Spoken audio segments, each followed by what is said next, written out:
This is Tecker 911, episode 52, Net Neutrality.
Hi, I'm Michael Plasmeier. I'm Reed Dame.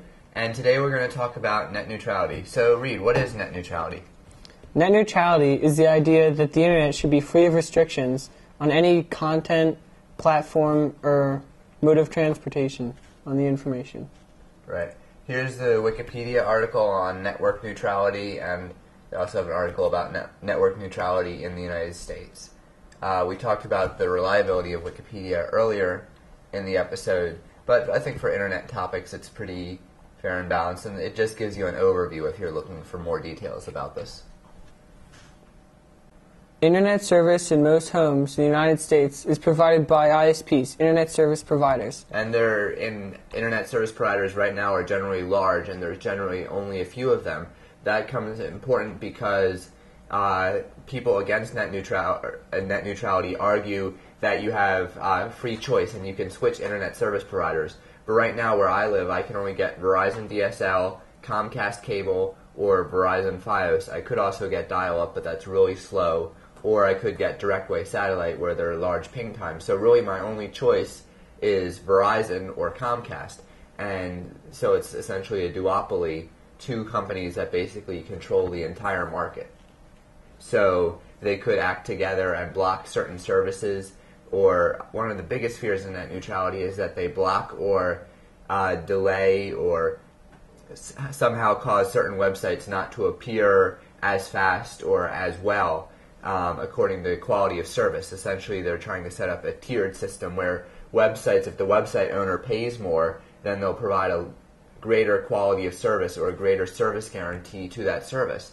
Now, what they could do is, if they ran their own voice over internet protocol VoIP service, which they charge money for, then they could degrade the quality of service of Skype, or promote their own service so that it worked better over their network than Skype did, because they were making more money off their own network.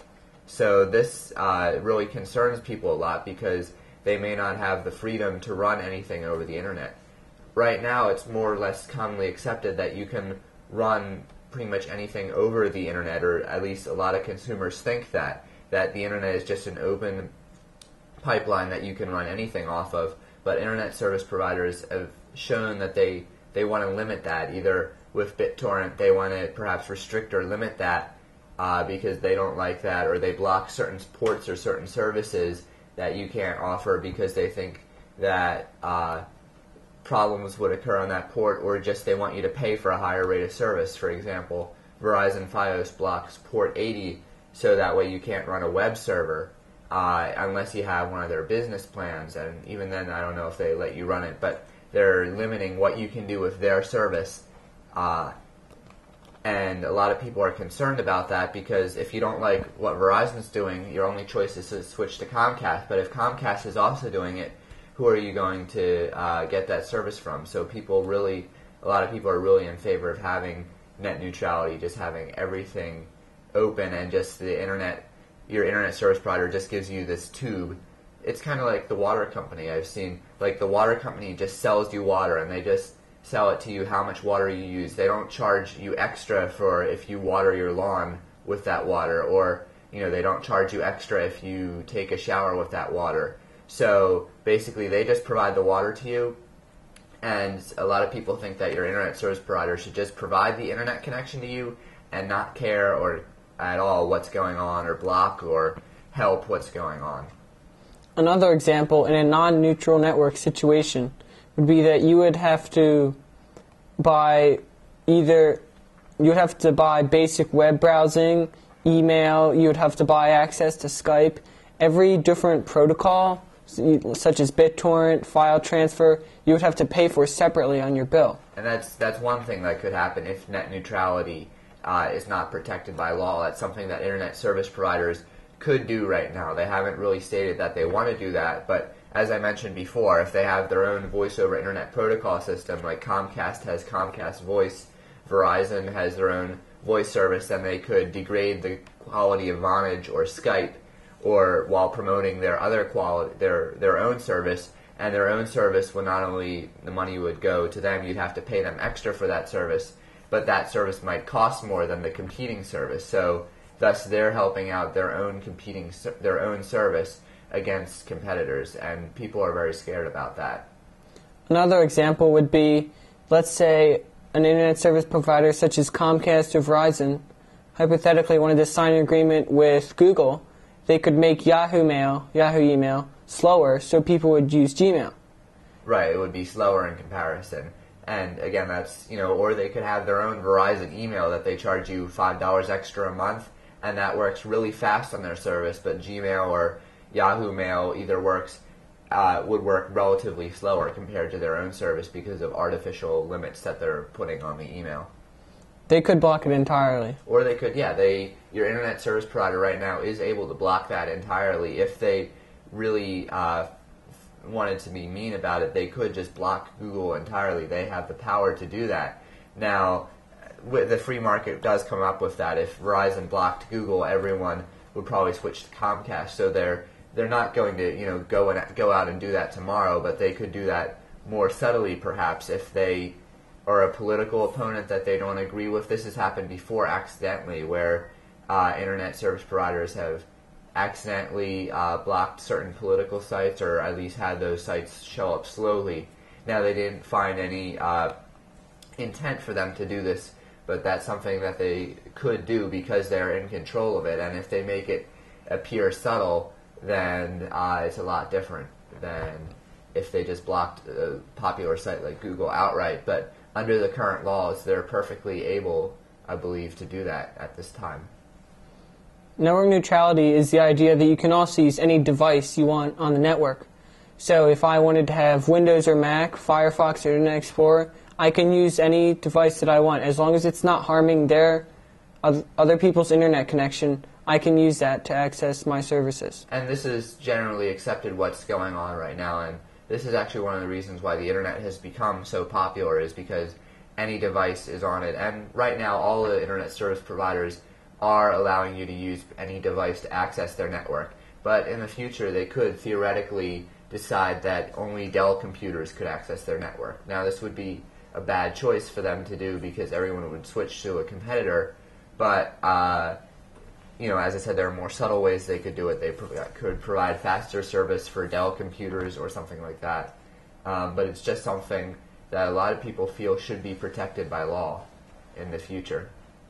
Right, yeah, as we talked earlier, you have limited choices about internet service providers you switch to, so when that's an argument for more regulation. So consumer groups would argue that there are only two companies in this industry, so that means the industry should be regulated more, whereas the companies in the industry generally argue that we have enough free competition.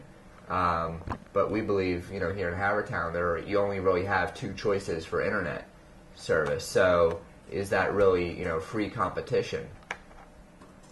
The reason a lot of internet service providers are arguing against net neutrality is because they want to offer a greater quality of service to certain services. As we mentioned, they have their own voice over internet protocol service that they want to provide better service to. They've hinted that they may want to charge certain websites extra and to make them appear faster and have a higher quality of service. Right now, websites already pay in order to get internet service. It's not much right now, but like a large website like Google spends hundreds of thousands of dollars in internet hosting fees to their own internet service provider. So they're already paying for this, and the ISPs want to charge them more. Also,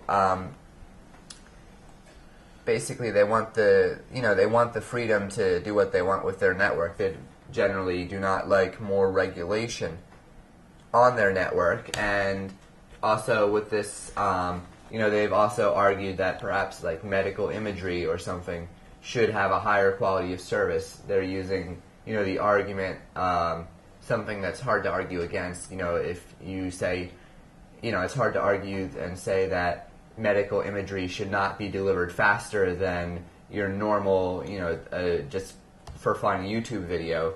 But then this becomes difficult where how do you distinguish what's medical imagery and not? That's very hard to distinguish technically. And also, if you do certain protocols, for example, what if doctors send medical imagery using the send function of AOL Instant Messenger, which they can do right now? Would that be prioritized as medical imagery, or would that just be prioritized lower as instant messaging? So it's hard to tell those apart. Reed, do you want to talk about the current legislative status? The current legislative status in the United States is that pretty much they can limit what you do on your network. So let's say you pay for internet service in your home, they can block off, they don't usually, but they can block off websites. A lot of ISPs is they block off BitTorrent because that usually takes up a lot of traffic and they don't like that. Right, and they claim that they are blocking BitTorrent because of it has many illegal uses, but as we talked about in our BitTorrent episode, BitTorrent also has many legal uses. The FCC Chairman Kevin Martin has these 4 freedoms. This is his belief that consumers should have 4 freedoms. Consumers are entitled to access the lawful internet content of their choice. Consumers are entitled to run applications and services of their choice subject to the need of law enforcement. Consumers are entitled to connect their choice at legal devices that do not harm the network. And consumers are entitled to competition among network providers, application service providers, and content providers. So that's the FCC policy as of August 5th, 2005. There are a lot of bills come up in Congress. They generally do not pass, but they keep coming up arguing for greater legal protection for these freedoms and to enforce network neutrality. But these bills are generally defeated by the telecom lobbies, the internet service provider lobbies, and generally do not pass. I'm Michael Plasmeier. I'm Reed Dame. To watch this episode again, or to watch any of our prior episodes, you can visit our website, 911.tecker.net, T-E-C-K-E-R. And on the website, we have our prior episodes, as well as you can view them directly on the website, or you can download them in WMV for Windows, iPod or QuickTime format for your iPod, or if you have iTunes installed, an MP3 audio-only version of the show, and a WMV HD version of the show, which you can download via BitTorrent that looks really, really clear and in pristine HD quality.